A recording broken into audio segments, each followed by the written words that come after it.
Good evening. Welcome to Tucker Carlson Tonight. For centuries, America fought crime by hiring police.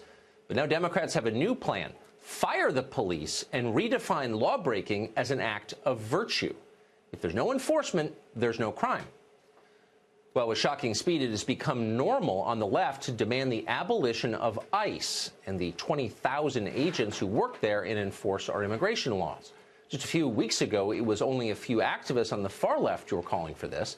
And then this week, on Tuesday, congressional candidate Alexandria Ocasio-Cortez won a Democratic primary against Joe Crowley in New York.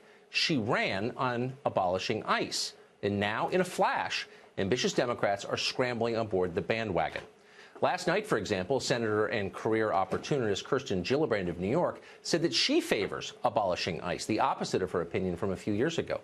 Kamala Harris of California says she's open to that as well. Bill de Blasio, the mayor of New York, has also called for abolishing ICE. So I have 7 Democrats in the House. This is gathering steam, this idea. And yet no one who's advocating for it seems to be thinking, even for a moment, about what the effect would be if we abolished ICE. For example, as we speak, millions of people want to enter this country. The entire city of Tijuana, Mexico, is already filled with tens of thousands of would-be asylum seekers from all over the world, Central America, Africa, everywhere, as well as many as 500,000 people who've been deported from the United States. The net effect?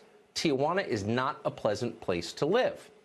What will happen when word gets out that nobody in any country on the globe has anything to fear from our immigration authorities? If you can make it past our border patrol and get a tourist visa, you can overstay and you can never be deported.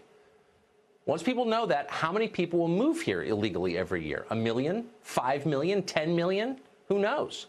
How many of them might be criminals or extremists or future welfare dependents? We don't know that either.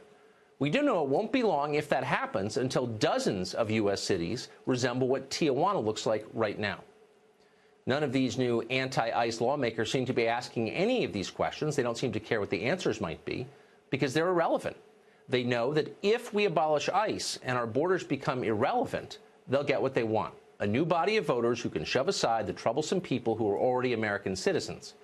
The people demanding the abolition of ICE aren't looking out for those. Ordinary Americans don't want ICE abolished. A new poll from Harvard shows that even 60% of Democrats don't want ICE abolished. It's a radical position, but it's also the new normal on the left.